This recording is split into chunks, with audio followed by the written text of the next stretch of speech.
here, and then it kind of bends for Cary Court for the apartments that's in. They're going to extend Pabst Road and go all the way down to the Parkway and then continue this through here. So everything in blue would be the first phase. That's where they would start. Mandel would like to get going on their apartments, and Newman would start working on the townhomes as well as the single-family homes here. Phase 2 is a continuation of single-family homes. Down here, more townhomes. 3 is the orange area, and then 4, 5, 6, 7, 8, it kind of wraps around. We don't have even a time frame for the commercial. That's really dependent on if we can get someone to take that on and move forward with that. I wanted to bring to the council's attention, some of you may not even know this existed. The city, back in 2007, did the Southwest Summit Avenue plan. This area was part of that. I just came on in the middle of 6, and this plan was almost wrapped up by then. It was adopted in April of 2007. It focused on land use and transportation. There was a preferred alternative that the Plan Commission recommended. It's up on the screen. This is mentioned in our comprehensive 2050 plan. It's just a mention that it is out there. I wanted to show you a couple things. In this preferred alternative, it does show 18 golf holes, a hotel, and multifamily. In my opinion, as the city planner, I feel this plan is unfortunately no longer relevant. You know, we don't have golf holes out there anymore. We wanted that. That's ideally in '08, that's what we wanted. We wanted to keep that a golf course forever, but it didn't happen. So I think any action on this application, not tonight, because it's not on the agenda for action, would supersede this plan, and we would just say this plan is no longer relevant, and the new comprehensive plan amendment would take effect. Following the 2007 plan, we had a class do an assignment. They created the Southwest Summit Avenue Design Guidelines, and I have this in my office. It was never formally adopted. It was done by UW-Milwaukee, a group called CDS out of Milwaukee. It was never adopted. There's a lot of sustainability stuff in here. That's when sustainability was a big push. But the fact is we did always think that there should be some continuity of the development. There should be some design guidelines. If this is a PD, the council could require the developer come in with some design guidelines and say, we want some continuity for this area to have. We did that to the property that's right next door, and they have design guidelines. So the Plan Commission did recommend this. I'm just about wrapping it up. Back on February 8th, they did approve the resolution for comp plan amendment that would come to you now in an ordinance. They recommended the rezoning ordinance, and they also recommended the plan development overlay. Again, they thought it was textbook planning to have the zoning in the fashion that's being proposed. There was some speakers that we allowed speaking, and there was a lot of questions answered at Plan Commission for those that attended. So what I tried to do is to help out the audience and help out the council is the city's been receiving questions, if it was either my office, the mayor's office, the city administrator. So we tried to put some questions down just to give the council some understanding on what the questions have been raised. What are the proposed unit types and counts? It includes 352 single-family homes, that's 57% of the overall project, and 270 rentals, that's 43%. We received the question, are we getting too many apartments for the city? The city, in the comprehensive plan, has a ratio of owner-occupied versus renter-occupied. It's a 60-40 split, 60% for owner-occupied, 40% rental. And with this development, we'd have 71% owner-occupied units and 29% rental. That would be the new percentage. it moves the dial about 1%.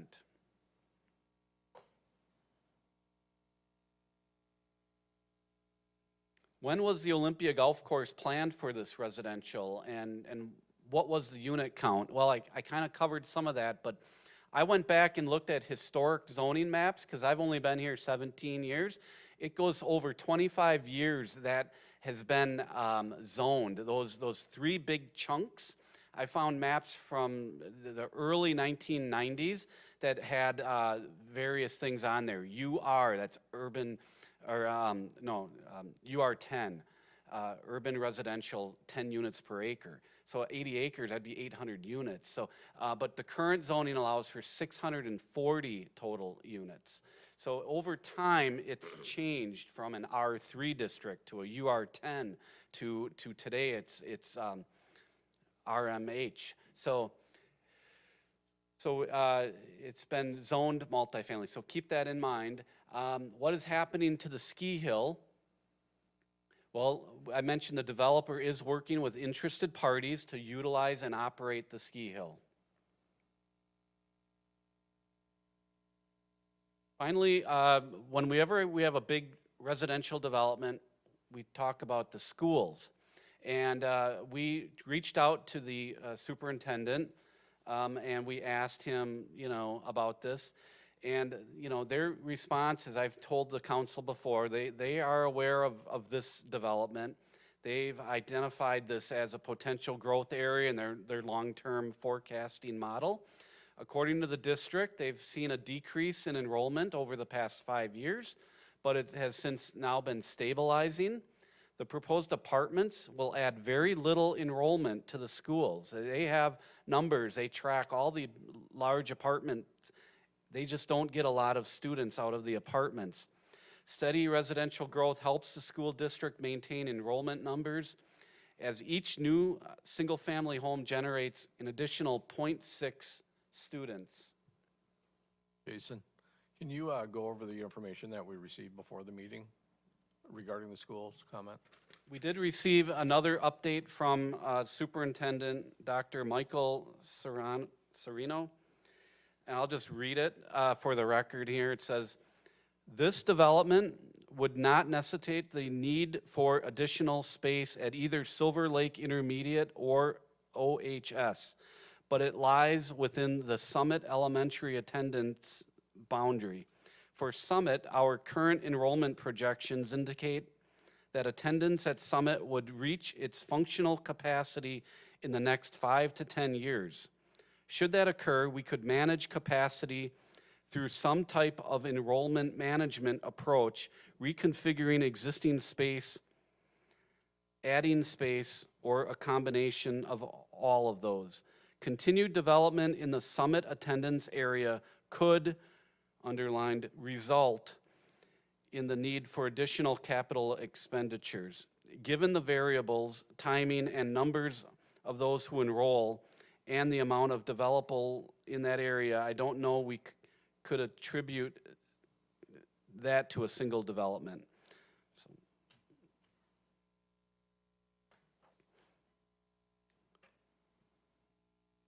So now we'll get into a little bit of the tax questions. I wasn't qualified to answer those, so I asked Lori to step in on those. Thanks, Jason. So the question was, will my taxes be raised to fund this development? And so the answer to that is the same as any other development in the city. No, the cost of all the infrastructure, streets, utilities, stormwater is either paid directly by the developer or partially through a TIF district. So the second question is, if the development was completed in 2023, what would be the tax impact?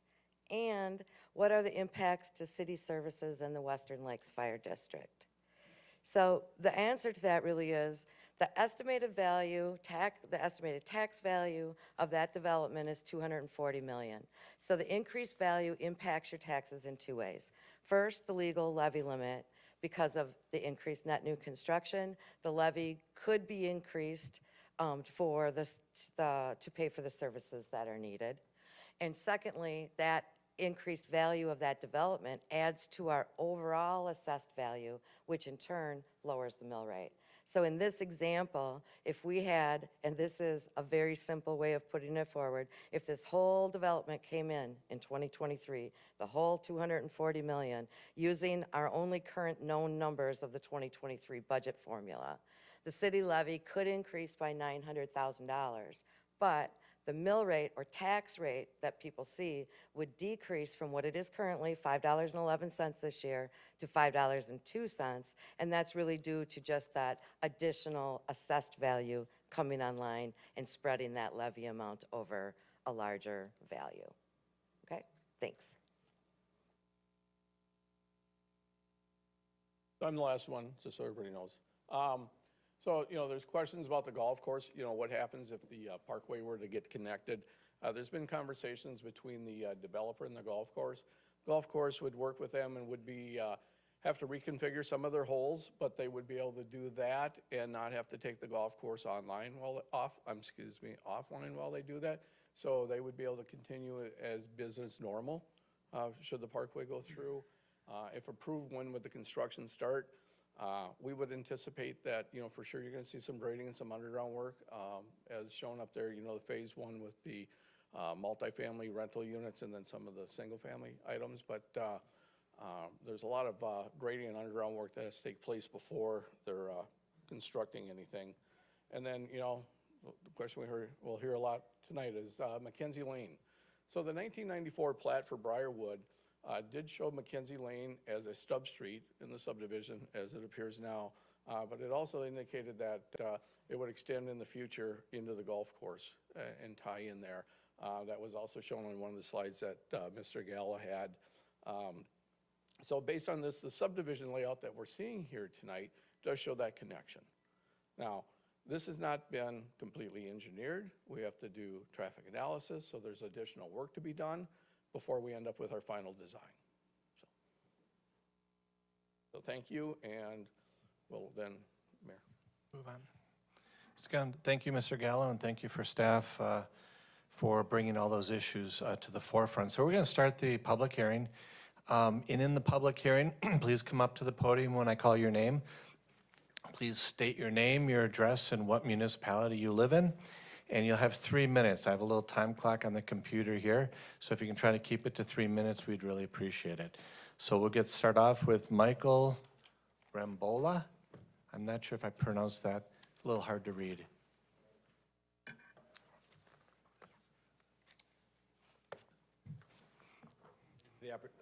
Thank you for the opportunity. Michael Rampola, 731 Browning Circle. Our back lot line abuts up against basically where the yellow houses wrap around.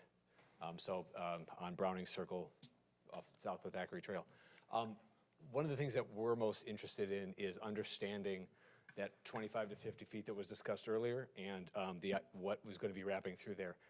In addition to that, one of the things that I'm a little bit surprised at is the definition of abundant recreational area. That's something that's listed out in the Newman proposal, and I don't know how they're defining abundant. Abundant to me sounds like what we have right now. Abundant to me is not 9 acres plus something that's going to be privately owned and therefore probably going to require, I'm guessing, a fee to use. So if we're preserving abundant natural area for the abundant wildlife and the abundant nature that we get to enjoy right now, this use doesn't seem to do that. And I appreciate that we're keeping within the same amount of units that was originally proposed and what this land can handle. Great.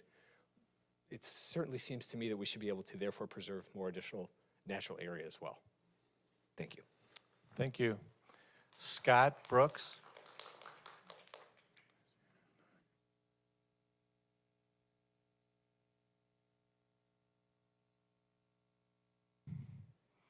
Mr. Brooks. Yeah, Scott Brooks. I live at 741 Byron Drive in Oconomowoc.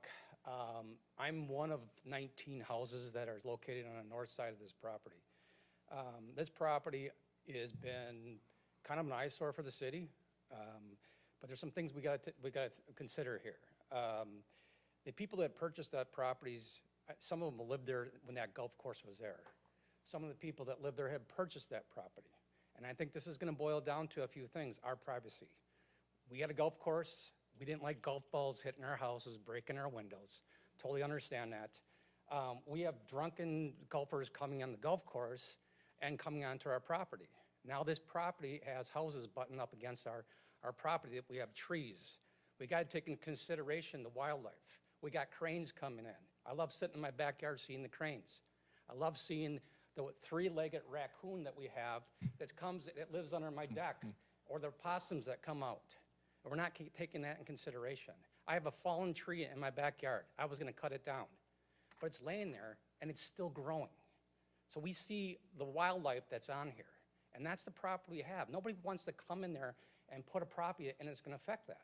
So our biggest concerns is when it was told that there was gonna be a park area on that.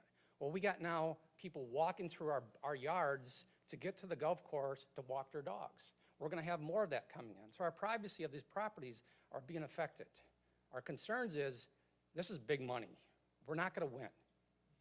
No, we are not gonna win what we want on that property. We're talking $240 million of revenue here, plus what they're building. What we're asking for is what we can come up with to maintain our privacy in our backyards of a golf course, no properties, no trail that is going through there. Is it a berm? How much distance it is? We put a lot of money into that property. We upgraded and we kept that property that nobody wanted to fix, and people did it on their own money, not on their land, because we didn't want to see the trees falling down that are dead, that nobody would come and remove, or the grasses we extended on there. But now we want an opportunity here to somehow come up with them to maintain our property. What about the animals? You do this, where are they gonna go? We're not gonna have that. I mean, green space, we need more of it. Not these, and I get it, where the properties they want smaller. I'm in constructions. They want less because they want more money. We got bigger properties along that north side there. Maybe those can be reduced. And we can still have our property and be in our backyards and not worry about people coming through. Thank you. Thank you.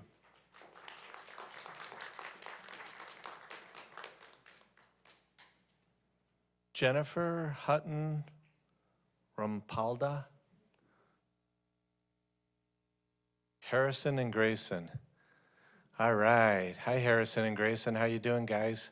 We have two little boys with a vested interest here. So Jennifer Hutton Rampola and then Harrison and Grayson. And we live at 731 Browning Circle as well. So where Mr. Scott was just discussing, so we agree with what he was sharing. Michael is their dad, so we agree with what he was saying. So the buffer is a concern. They were sharing that they'll miss the calm and the calm of our backyard that we currently have. That was the word that both of them used repetitively as we were talking about this meeting. This is past their bedtime, but this is such a vested interest for them that they wanted to make sure that they came and stated what is important to them. They love all of the animals. We see deer constantly. They had plans for our backyard that would not be able to continue if this development goes in the way that it is, because they wouldn't have the privacy that they currently have. So that is why we are here, the calm, and yeah. So thank you for your time. Thank you.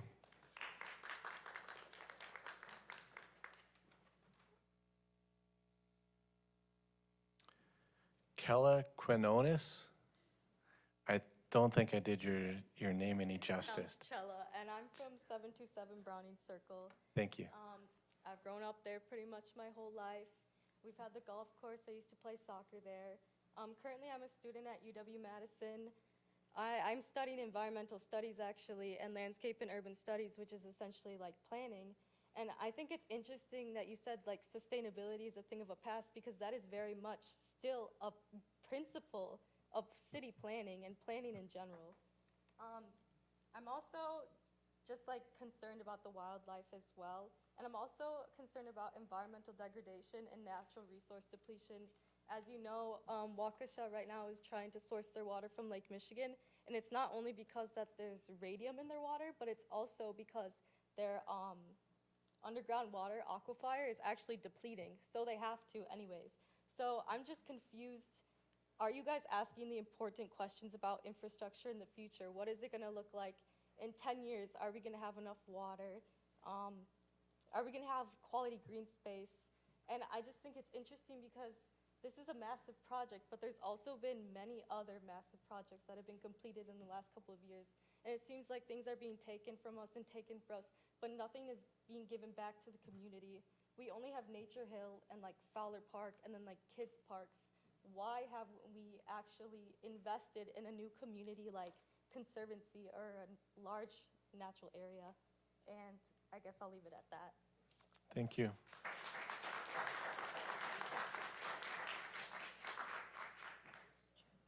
Dustin Conroff?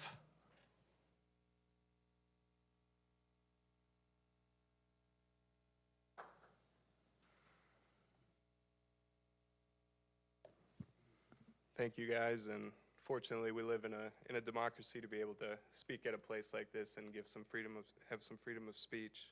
The gentleman who presented the plan answered most of my questions, specifically about the walking path and how that would be. I just moved to the town about a year and a half ago, and I hear from some of the neighbors that, oh, we live on Byron Drive. I didn't say that, 779 Byron Drive.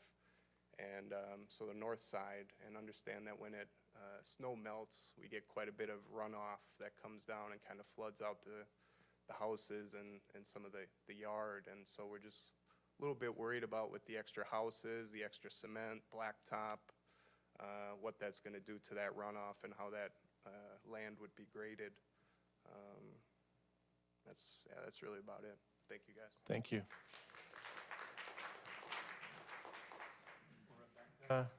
Melgrains or Gaines? They gave you all the tough ones tonight, didn't they? Hi, Rebecca Melgaris. I live in Briarwood subdivision at 1512 St. Andrews Drive, and I just have a couple of points I want to make about this development. I think to the point of the green space, there were a couple of places in the narrative where people referred, or where the narrative referred to the 16 acres on that lower left corner of the development that would back up to Briarwood subdivision.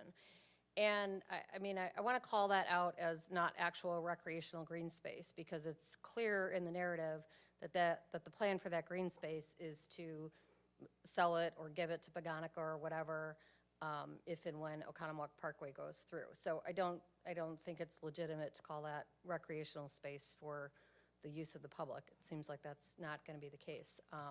And I would echo the concerns that this seems like a very dense development without very much open recreational space. I know that it is private land, but my husband and I walk our dogs out there all the time, and it's just a really beautiful, peaceful place to go walk the dogs and see the wildlife and everything.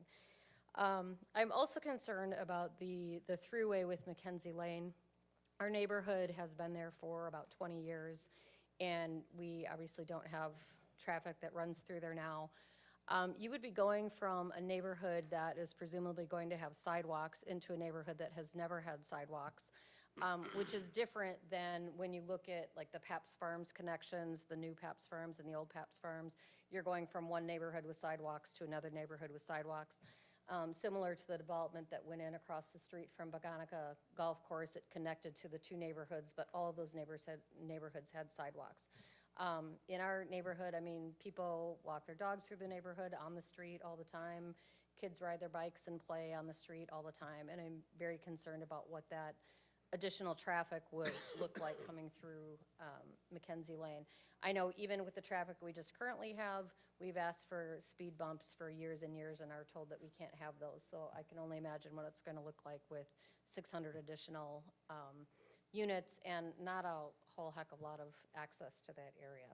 So, so those are really the concerns I wanted to raise, and thank you for the opportunity. Thank you. Lynch?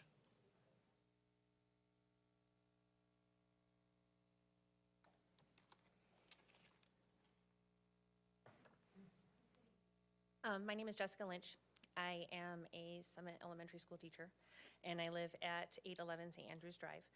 In looking over these plans, Summit is used to having an influx of kids based on neighborhoods coming and going and growing, aging out of having families come in and out of the neighborhood of our area and our district as far as Summit. This brings a lot of concern. I'm at 24 students. Right now, I've had 3 come in so far this school year. We're maxed. And adding 624 new homes, whatever kind they are, is going to be something that could potentially really overpopulate our school. The other thing that bothers me about this plan that I hope you would take under consideration is there are 3 entrances for 600 homes, and one of those being Mackenzie Lane. So when we think about what is going to happen to our neighborhood, is it is going to end up being a thoroughfare. It's going to end up being where people are coming in and out. And when you look at the plan, it's going to be where families will come through Mackenzie versus driving all the way down into that, what they were calling the main entrance off of the Parkway. So as you're considering this building project, please consider that the families that live in this neighborhood are now going to be on a main thoroughfare that is not designed for 600 families to be coming in and out of on a daily basis, multiple times. Our neighborhood will end up being going St. Andrews, where I live in particular, going out potentially, if the Parkway goes through, to Silver Lake. That means our neighborhood in the morning will be flooded with cars and traffic going in and out. So my concern about this plan is that we really need to take into consideration the families of Briarwood and how this plan and only having 1, 2, maybe 3 entrances is not enough. It will directly affect our neighborhood and the safety of it with the families that live there and with all the extra traffic. So thank you for your time. Thank you.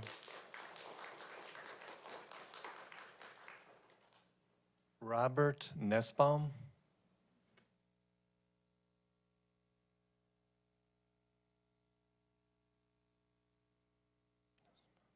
Thank you. Good evening. Bob Nussbaum, 833 Byron Drive. I live to the north here, and respectfully, I want to disagree with some of the things that were said about. I certainly agree with having the development so that you match the surrounding neighborhoods and match the homes that they're going to back up to. But just for instance, Byron Drive, all the homes along Byron Drive and Browning Circle are 100 feet lots. These are only 85 with the different setbacks and things like that. Is going to be a lot, they are not going to be the same. The other point specifically, since about my house, backing up that bike path there, there is a utility easement, of course, that runs all the way through there. That's why they have to put the bike path in, at least I'm assuming. And it's going to end up being 2 wooden fences on my house and then the one across from me. And that bike path is then going to be a bowling alley kind of going down through there where people are going to be walking. It's not exactly the most enjoyable bike path. I would suggest that that gets opened up much wider so that you have room for trees and a little bit of park feel and make it into that urban recreational thing that it was originally designed to be. In addition, it seems to me like there is a lot of uncertainty about exactly what, like the ski hill. Well, yeah, we're talking to some people, but, with no real guarantees. And I think that there should be some more positive or concrete steps that are put into this plan before any type of agreement is made. Thank you. Thank you.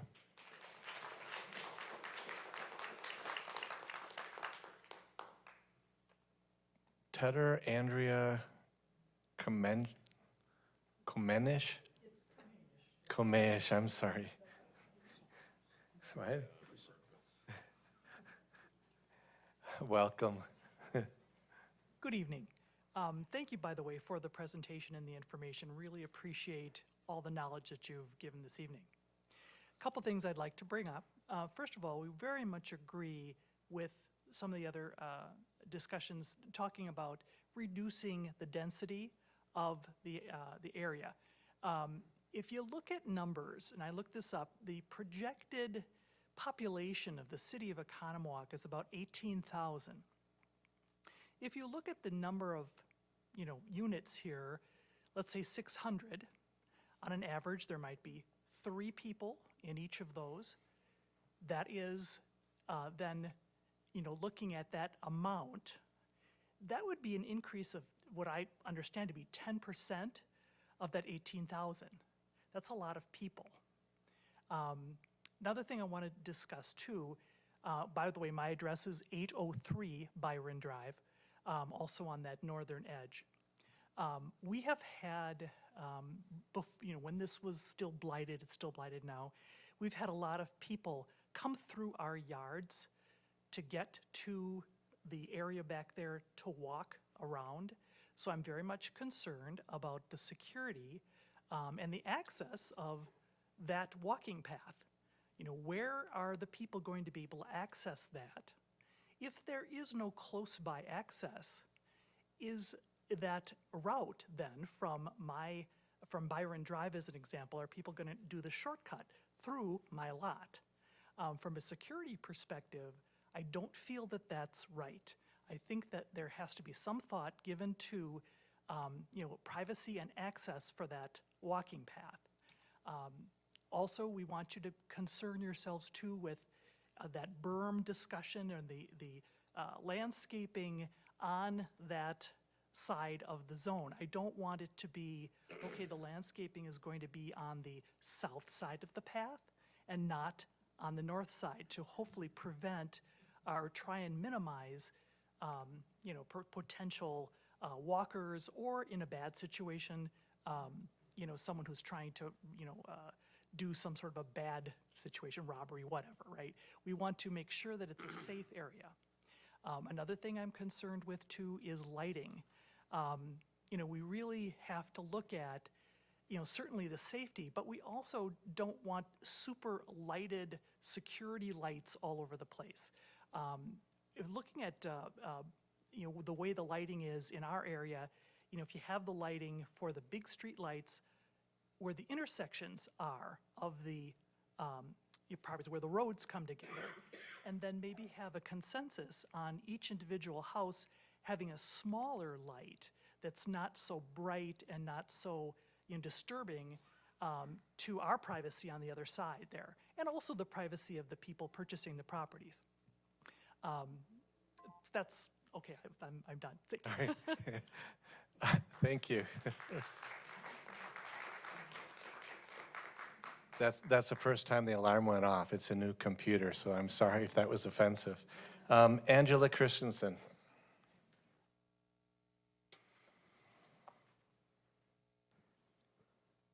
Hi, my name's Angela Christensen. I live at 840 Byron Drive. Thank you very much for all the explanation regarding the project, helping me understand a little bit better. I do have some concerns as well. I grew up in Fontana on Lake Geneva. My husband grew up in Lake Mills. We grew up in beautiful places, and we wanted to raise our family in a town that was also beautiful. We came here because of the lake. At the time, the ski hill was still open, and we came here because of that and the walking trails. And unfortunately, I'm seeing this city change with all the development that's going on, and I understand the tax benefits to all of that. It's just not naturally beautiful or beautifully naturally or whatever our slogan is to me anymore. It is becoming, and I know this will be on YouTube, it's becoming like Brookfield. And I love Brookfield, but I don't want to live in Brookfield. I want to live in Oconomowoc. I want to live in Lake Country. And this doesn't look like Lake Country so much, definitely not country at least. Some other concerns I have, I live right on the corner of Byron and Dickens, and I have had the absolute pleasure of having my children attend Summit Elementary, and actually Mrs. Lynch is my son's favorite teacher. I am concerned that we will get zoned out of Summit Elementary, and that may have some impact on our resale of our home. I am also significantly concerned about the traffic on Summit. It is already incredibly busy. You know, probably a good 5 hours during the day, and I cannot even imagine the amount of traffic with 600 houses coming in there, 2 cars per house potentially. If this does go through, what is the city planning on doing? I completely agree with you on the connection between the Whitman Park area where we live. We will have significant amount of traffic coming through people's backyards to get to the high school. There's nothing in place for that to happen. Also with the Briarwood intersection, you're trying to sell this to people who don't live in this neighborhood yet, but the people around the outside of it. So what would be the benefit to us? How would we get to these walking paths if it were to go through, which I also agree it probably just will. Lastly, this is from my son Logan. He's very concerned about the animals in the area. We love seeing the deer, we love seeing the cranes, we love seeing the 3-legged raccoon. Shooting these animals in a way to get rid of them or whatever the way that happens would of course be completely unacceptable, but it's just sad because this is what brings beauty to our neighborhoods in Briarwood and Whitman Park. Thank you.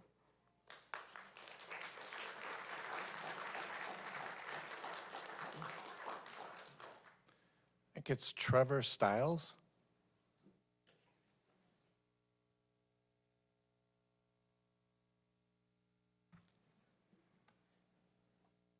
Hi, good evening. Trevor Stiles. I'm at 870 St. Andrews Drive, so that's down in the Briarwood neighborhood. I appreciate that you have a lot of trade-offs that you have to make between impacts to the existing residents and then planning for future residents and future development.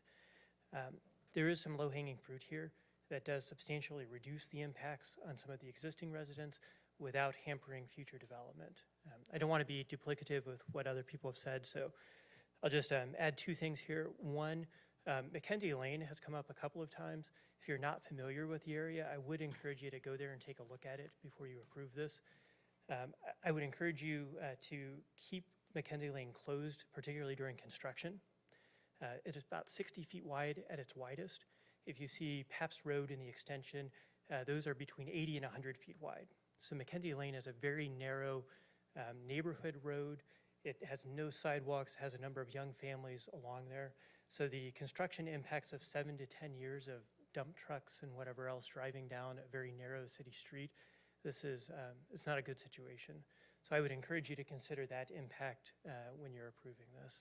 And then second, the proposed landscape buffer of 25 to 50 feet. Again, I would encourage that, as others have said, to have a berm to minimize both the construction impacts and then the long-term aesthetic impacts. And just the auditory impacts as well. So, thank you. Thank you. Siggy Miller. Hello there. First of all, my name is Siggy Miller. I live at 1128 Dickens Drive, and I want to thank you all for your service. And I want to thank the mayor for taking my calls. I sent a letter along, and I think you're going to address some of my concerns, as well as I would like to thank Bob Duffy and Jason Gallo, because I've been bugging them unbelievably this last week. I'm kind of going to switch this up because pretty much everything that I was going to state has been said. I am very concerned about the setbacks.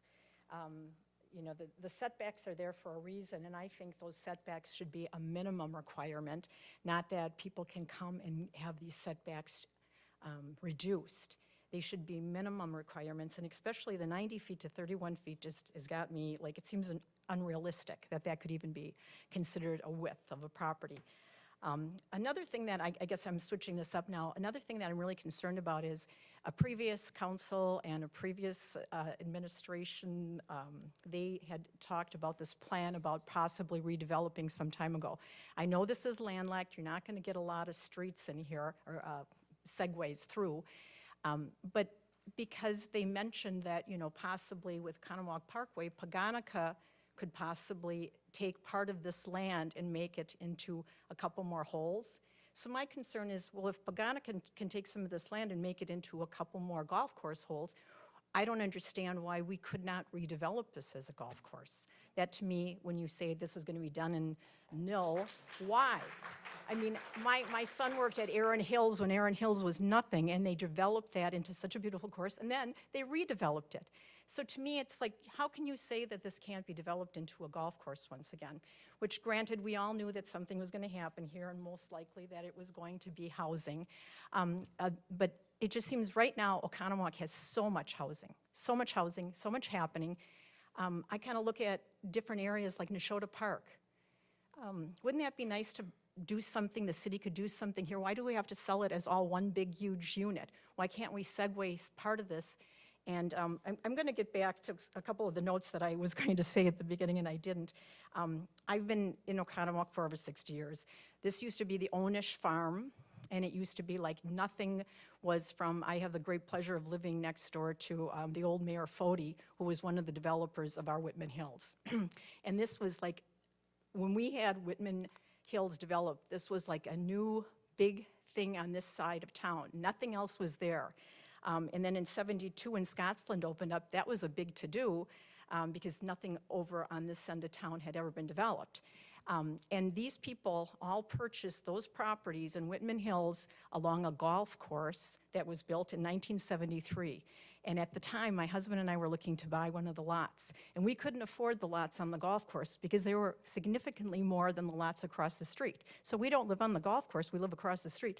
Meanwhile, these poor people who had invested in those properties, their property values have gone down considerably because it's no longer a golf course. So I think consideration really needs to be given to these people who purchased and live in homes that they thought they were going to be budding a golf course, and now instead it's going to be a walking trail with sidewalks in the front yard, sidewalks, walking trail in the back, and then sidewalks again within this development. It seems like there's a lot of walking trails, a lot of sidewalks, not so much green space, and I think that, and I had to let Bob know this, that there was a River West plan, a strategic plan, like 20 years ago. And I believe that we are kind of within that area with Paganica and the whole parkway. And inside that strategic plan, they were stating about a community process, a collaborative community process with thoughtful, reasonable growth and not stressing infrastructure. And it made me really think, like, I really feel like you should take a look at this development one more time and think about that and really give it some consideration. This is the first plan that's come to light. There has to be some other plans that maybe would be better for our city. Thank you so much. Craig Cook. Craig Cook.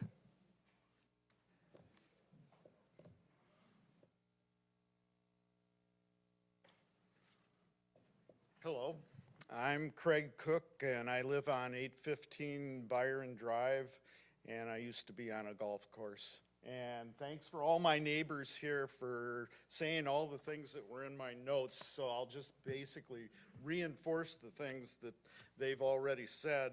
First of all, I think Mr. Gallo in his presentation really emphasized that green space. I live on Byron, and that very narrow piece of green pathway there, I measured it out, and if it's true, it shows 50 feet, which seems like a lot when you say it, but it's really not all that much, especially when it used to be a golf course. My main point is make sure that we get details from the developer to get, you know, exactly what that is. You know, hold them to that 50 feet, make it bigger if possible, get details on, is it shrubs, is it fencing? I personally don't really want a fence running there. I'd kind of like to, if I finally got something that I can use back there, a pathway, I'd like to be able to get on it and don't really want a fence. Maybe others disagree with that. The other point that, so yeah, let's really nail down what that pathway is, what you know, the construction is, what the width is, all of that. Is it a berm? Is it trees? Is it shrubs? What is it? The other point I wanted to reinforce, another gentleman made the point that, you know, sewer, or not, stormwater management, you know, that all, the grading back there, all change that.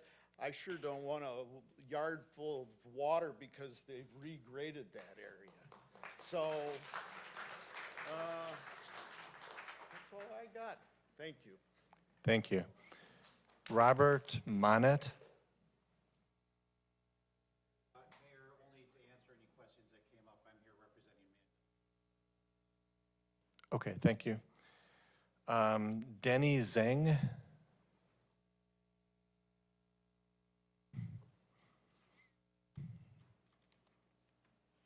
Good evening. I'm Denny Zengi. I'm the Vice President of the Briarwood Homeowners Association. I live at 1513 Turnberry Circle in Economowoc, and much of what I have to present has already been said, so I'll go through it very quickly. I would have to say that the board of the Homeowners Association objects very strongly to using Mackenzie Lane to access the proposed development, as there are already 5 other exits and entrances to the versus what's marked on the developer's map. There are no sidewalks in the Briarwood subdivision, and many children are living and playing in the neighborhood. There's a daycare along Mackenzie, and many walkers, bicyclists, and dog walkers using this street. The potential traffic generated by 622 families, which would include up to 1,800 people, would be extremely dangerous for our neighborhood residents. Many years ago, when it was proposed to build 33 senior housing units on the south side of the ski hill, a traffic study estimated that there would be 324 cars going through Mackenzie at that point. You can only imagine what 622, what kind of traffic would be generated through there. The current placement of fire hydrants and mailboxes near the curbs would be expensive to set back to allow any widening of the street or adding sidewalks. We're very adamant that Mackenzie Lane should not be used for construction traffic. We recognize the need for more housing in this area, but the safety of our residents must take first priority. If Mackenzie Lane is required for further development, we request that speed bumps be added to slow down traffic, which is already occasionally problematic. We urge the Common Council to consider these concerns and take necessary measures to ensure the safety of all the residents. Thank you. Thank you. Brian Lindgren.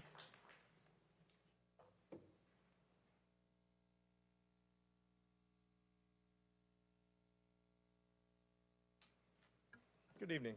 Brian Lindgren. I'm with Newman Developments, and I represent the developer. And since this is a public hearing, I just want a quick opportunity to express how much we love this property. This is a property that has a deep history of entertainment and destination in the city of Economowoc. And what I've heard over and over again is descriptions of how it has fallen into disrepair. It has. It used to be a golf course. It's no longer a golf course. It's been overrun by weeds and invasive plants. It needs a better use. It needs to be redeveloped, and that's what we've proposed here. We rarely see the opportunity to renew and re-energize a property of this nature, and that's what gets us excited. We think that the Hill can bring a lot of great uses back to the city that used to be here that can be here again. These are privately owned but open to anybody in the public, because that's how these things happen anymore. Unfortunately, it's not in the city's budgets to buy massive tracts of parkland and preserve them. But we can help do that by creating the trails that people can use in the public, bringing in the infrastructure to get people to the central core components of this community, setting it up for success. You know, working on infrastructure and working with developers that, frankly, in the Hill are waiting to see how the council is going to act, you know, until they start to put their money where their mouth is and bring, you know, these great ideas to life. You know, they're real, they're out there. We have a letter of intent with a known operator of ski hills and other resort-type amenities. But they're holding off to see what happens next, and that's what we're here to do. And I really encourage you to look at this as a holistic development and how it relates to the entire commercial area that surrounds it and the entirety of the city of Oconomowoc. You know, and how much it can be a central amenity to the whole community again. We look forward to working with the council, and we appreciate the feedback when that time comes to discuss this in detail. We appreciate the comments on buffer areas and things like that, and those are things that we're always going to try to preserve. We're going to try to make our new neighborhoods, which frankly just can't match 60-year-old neighborhoods. They're designed with a different set of standards, but we do the best we can to try to transition from new uses to existing uses. So thank you for your consideration. We appreciate the opportunity to be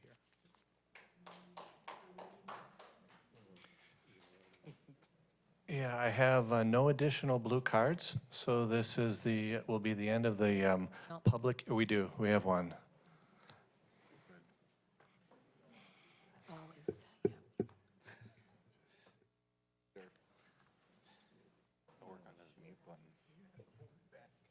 I have two. If you are going to have another, if anybody else would like to talk, please fill out a card as soon as possible. Thank you. Jane Owen. Good evening. I'm born and raised here, and like the other woman said, I'm one of the few people that remembers Scottsland and Olympia when it was farmland, and that fed our community. I don't agree with putting this in a TID or TIF. Developers have ample funds to pay their own way. We don't need any more city money. Our city debt's just under 45 million. School district debt is at 68.9 million, so over 100 million if you live in the city of Oconomowoc. My family owns property here. With the setbacks, I find them ludicrous and ridiculous. We already can't grow fresh garden produce, fruits, and vegetables in our front yard. If you have no side yard, you can't feed yourself off that little bitty backyard. So you're now codependent on the groceries. There's no public transit. You're codependent on a car. That's not our quality of life for life comes naturally here. From now on, the council finally needs to get to the starting line and make all buildings a minimum LEEDs, which is LEEDS for Leadership in Energy and Environmental Design, platinum standard, and net zero, and carbon neutral. The developer has proposed nothing environmentally standards. And lastly, it's too much concrete. None other than Elon Musk just spent about a year and a half ago a few $100 million to study what is the largest contributor to the change in our climate and our weather. It's concrete. Even UW-Madison got a $800,000 grant to study this. We already knew it, it's common sense. This is gonna make it worse. I don't see anything positive about this development. The city can't handle clean air and clean water now. We can't handle another 600 family homes. It needs to change. Have a good day. Thank you. Karen Wolf.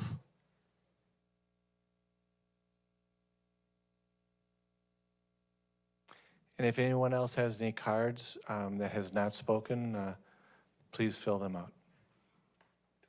My name is Karen Wolf. My address is 962 Oconomowoc Parkway. And I really agree with everybody's comments here. I am very concerned. Most of my concern is about the environment. I think it sounds super dense. I loved sitting in my backyard, being able to watch the golf cart people go around. I could have ordered a beverage if I wanted, not anymore. But love seeing all the animals, the wildlife, the deer, the turkey. As the Olympia Fields, or whatever we're calling that, was getting constructed, all the coyotes and the deer, they had nowhere to go. It was crazy. I actually got up in the middle of the night and I had a deer basically looking right in my window. It was crazy. But I'm worried about the landscaping. I'm worried about the runoff. I'm worried about the setbacks. I just think it sounds like way too much. And I don't know why we have to, it almost feels like people that are going to be living in this landlocked section are in this glass bulb and they can't get out, or there's a very few ways to get out. It just sounds really overwhelming. I'm really glad I came tonight. And I do thank you all for listening and for the presentation. It did answer a lot of questions. It actually raised more concerns that I initially had, but now I know what I'm thinking about. So, thank you. Thank you. Cheryl, but I can't read your last name, I'm sorry. Bielich? Yes. Thank you. 727 Browning Circle. What I want to bring up is, can we buy a lot behind our house? My sister-in-law and brother live 711 Browning Circle, and they've called the city many times to try to see if they can buy, because they're on the corner lot right there. They have like an acre lot, and they're going to have a whole cul-de-sac looking into their yard. And they don't want that. I don't want that. I don't want somebody behind there. This week will be 20 years since we bought the house and have been living there, and it's wonderful. And now it's going to be a nightmare. And take out that first row of houses. Let us own the land behind there, and then do your nightmare that you're going to be doing, because that really is a nightmare, and it's just greed. Thank you. Matthias?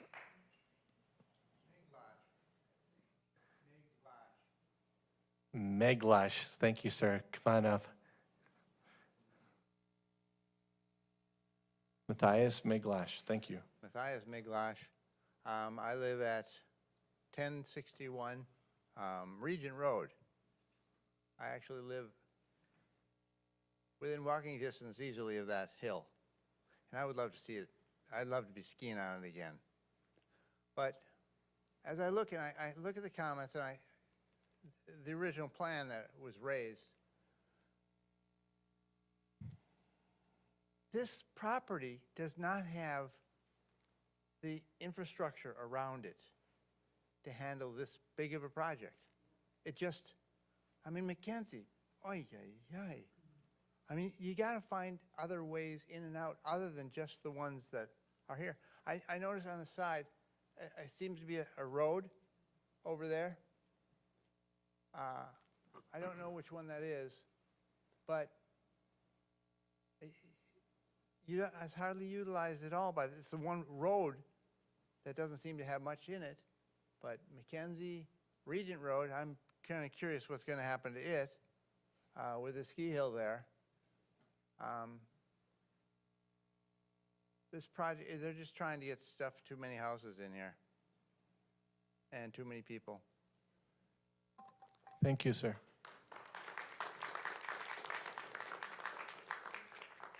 Do we have any other comments? I do not have any more blue cards. I really appreciate all the comments and sharing. This is a good stage for you to engage with all of your elected officials and share your viewpoints. Are there any further blue cards? I need a blue card.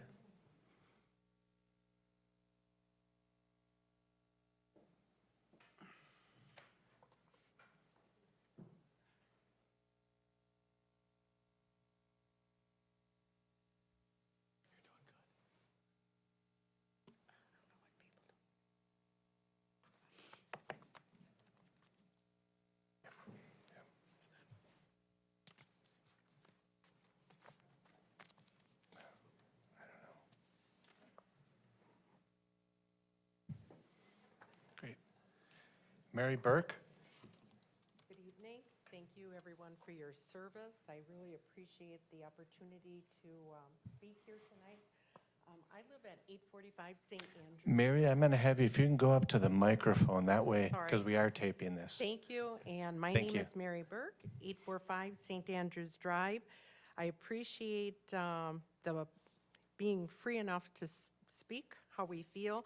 My husband and I wrote a letter to you, and I appreciate you responding right away. Two things that we didn't mention tonight is fire protection. You know, what are the plans for future fire protection? We have communities, they are dying for firefighters in their area. What's going to happen as this increases? Also, police protection in our area. Some of my neighbors were talking about the traffic. Even though our traffic is 25 miles per hour, that's our 25 miles per hour. You see cars coming through speeding through Oconomowoc Parkway. You see it through the subdivision.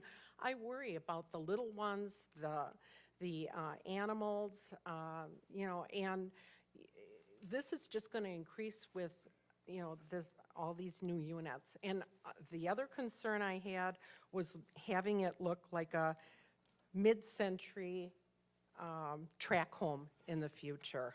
Thank you very much for your time. I appreciate it. Thank you.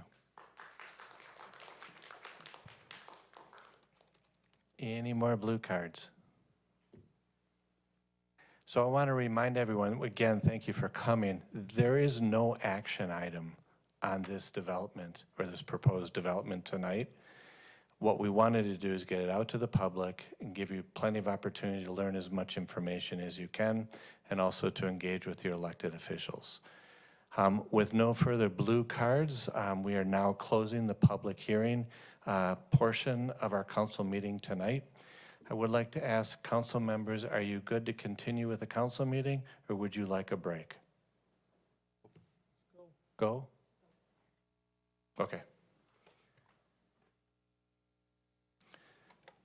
So moving on, I'd like to entertain a motion for approval of minutes for February 7th, 2023. So moved. Altman Cloth? Second, Ellis. All in favor? Aye. On to any additional comments or suggestions from citizens that were not part of the public hearing. With no additional comments or questions, we'll move on to our consent agenda item, the Treasurer's Report, January 2023 Treasurer's Report and Financials. I'd like to entertain a motion. So moved, Kavieski. Second, Mulder. Yeah, one, Any further discussion? I'm sorry, couldn't hear who made wanna the wait? motion. Wait Kavieski? until they clear out. Well, if they'd be quiet, we could carry on. So we have a motion and a second. All in favor? Aye. Aye. And let's move on to our committee reports. Our first one is Finance. Ms. Sullivan Murray. Thank you. So tonight before you, we have the fourth quarter budget amendments for grants and donations to the city. So these are grants awarded and donations received during the fourth quarter of 2022. So the total amount of grants and donations was just over $250,000. We also have an amendment in here for the use of the ARPA funds.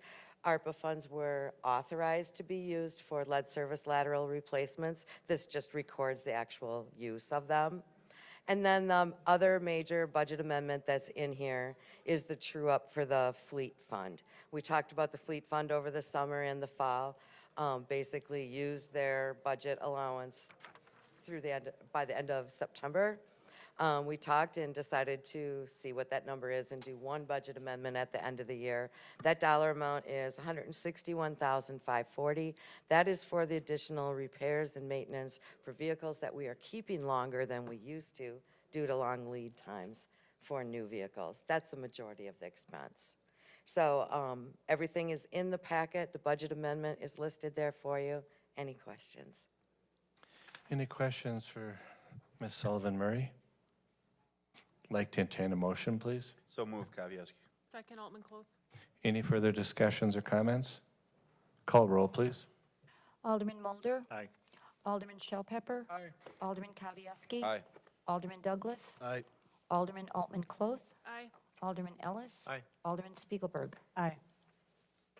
Next item up is consider act on the intergovernmental agreement between the City of Oconomowoc and Waukesha County regarding the municipal recycling dividend program. Thank you, sir. Item before you tonight is something that's been in the making for a couple of years.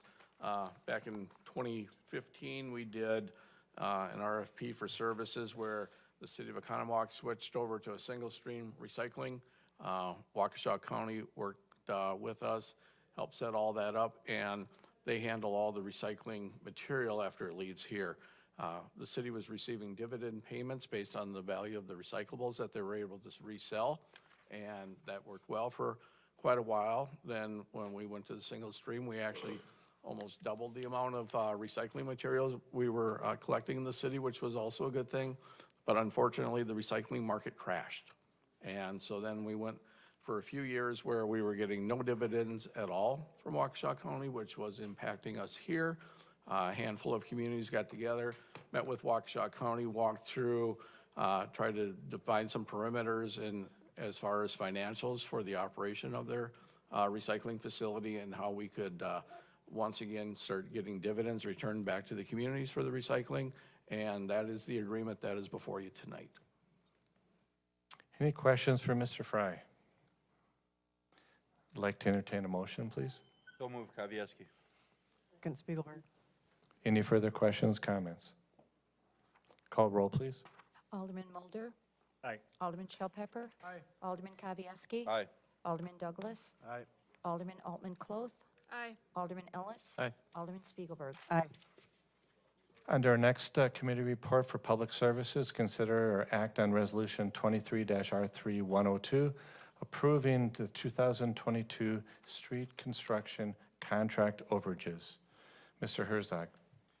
Yep, hello, and this is an item for our 22 street construction project that we had last year.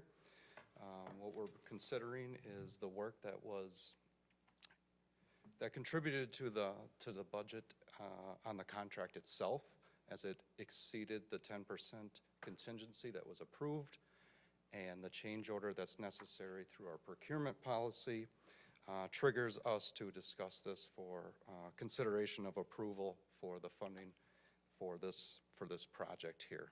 And the construction, as some of this was impacted in our community here, each had some overages in each location that drove these costs up.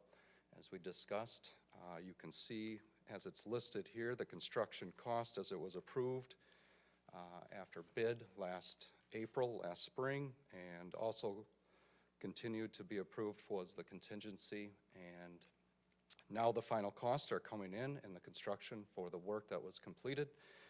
For the project itself, as the scope expanded, driving some of these costs. And now the request is to review this and consider for approval for adding the money necessary, as it will be coming from the approved budget itself in the 2022 budget. The overages do not exceed that budget, but are within the construction accounts as presented here. So the recommendation is from committee to review this for these overages to be included into the funds that were provided and approved last year. Questions or comments from council? Alderman Kavieski. Just for anybody who's still watching, it was discussed at committee, and process was talked about to provide updates to that committee who is ever serving on that throughout the year. I think that's a good way to move forward. I appreciate you getting the projects done. They are within the budget, and to ensure that the projects are done with a quality that lasts.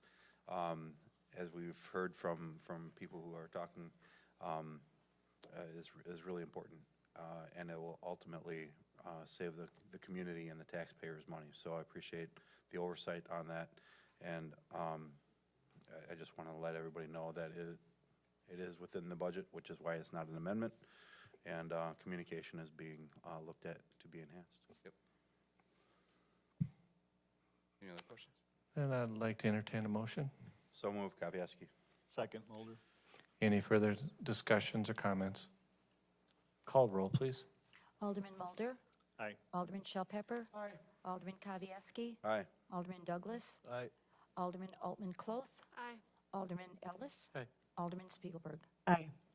On to Plan Commission items, consider act on the extraterritorial certified survey map to combine two lots located at North 65 West 34753 and North 65 West 34759 Road J in the town of Oconomowoc. Mr. Gallo.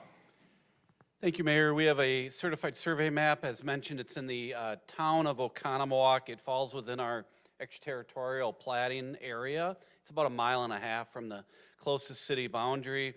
The applicant would like to take 2 existing homes and raise those homes, combine them by this certified survey map, and build 1 new home.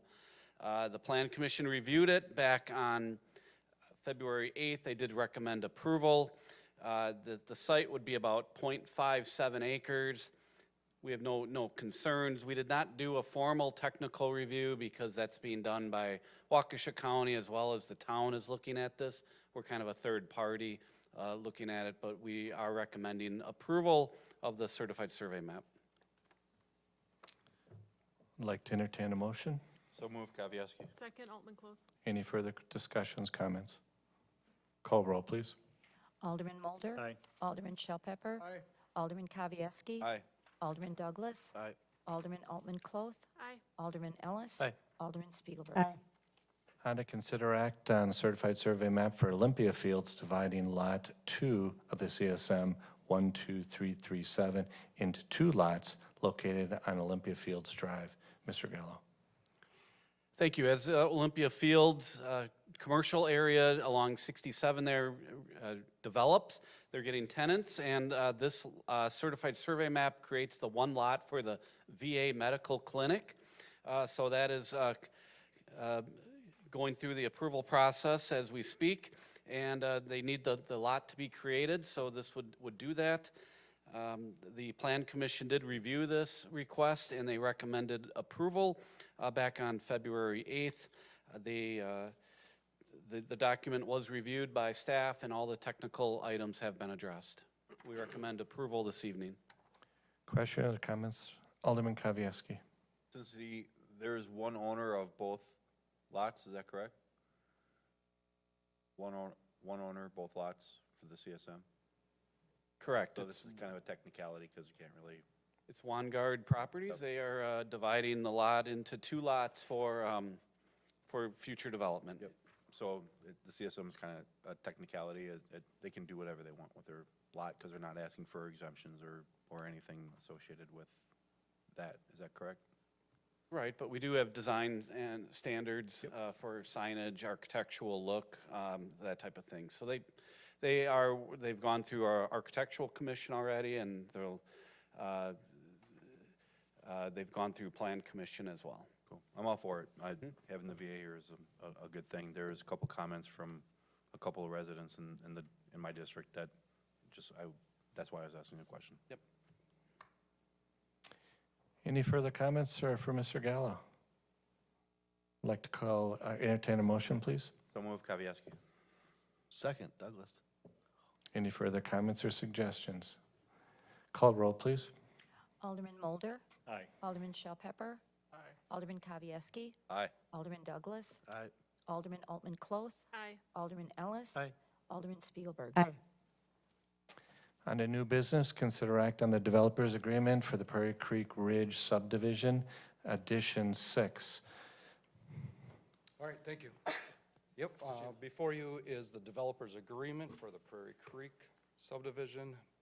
Mike's here, and we are also looking for this extension. Basically, the subdivision is moving to the northwest. A lot of it is a continuation of Phase 5, and this development is adding some 64 single-family homes. There's a couple internal stormwater ponds, and one of the first phases of this entire project, as it will be the phase that will contribute to the new lift station. So those assessments are included inside the agreement, along with the other updated ones. Any questions for Mr. Herzog? Alderman Mulder. So when the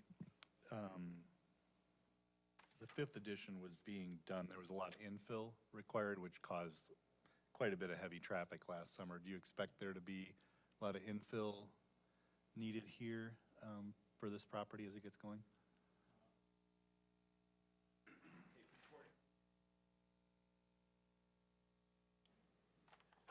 Addition 6 will not need any fill, that balanced right now. Addition 7 is 23 lots to the south of that. That will back us up to close to the Rosenow Creek and the green space there. That will need a little bit of fill, but nothing like what we needed for Addition 5. Alderman Kavieski. So you mentioned there were some impact fees associated with the development that's offsetting costs for the lift station. There's also, Assessment. yep, and there's also impact fees that go to support the regional park there, which is the addition of approximately 40 acres, give or take, of green space into our community to support the growth in our community. And I just wanted to make that clear that as a community grows, the green space is being thought about and incorporated, and overall, the community has approximately 500 acres of parkland associated with public use. And those are all very good things to provide for a high quality of life. So ultimately, those who pay for that development are those who live around that development through the impact fees. Alderman Mulder. So just on public comment, I've been working with the homeowners association here quite a bit recently. They're concerned about speed. We've talked to the chief about that.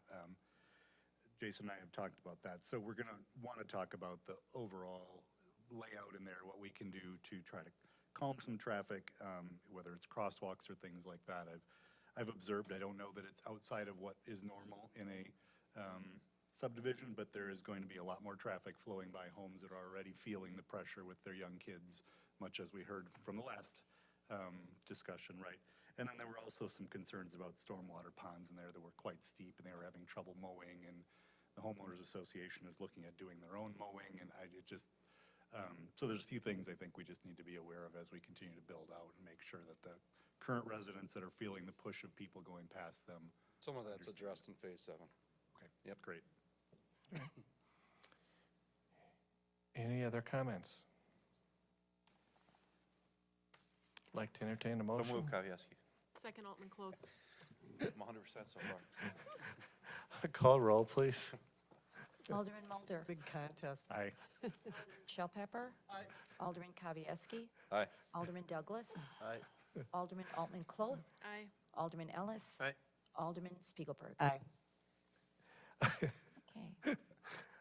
Any staff reports, Mark? No, No staff, nothing right. tonight, sir. Any reports or comments from Alderman? Alderman Kavieski. Just a couple of quick comments. As April is approaching, I just want to take a couple of minutes and thank a couple of department heads that are here as I've served on the council. Bob Duffy, thank you. Wealth of knowledge associated with our community, plans that have evolved over the years, reference for how things could have happened, should have happened, didn't happen, and plans for the downtown that did materialize. Just thank you for all that. Jason Gallo, same. The amount of history that we have in our staff that serves our community is amazing. And the professionalism associated with that is second to none. So, thank you. Jason Herzog, you're new. We're breaking you in. You're breaking us in, and you're taking us to the next level. So I appreciate that. And you will do great things in the city for sure, as we continue to grow and as we continue to maintain what we have. So thank you for that.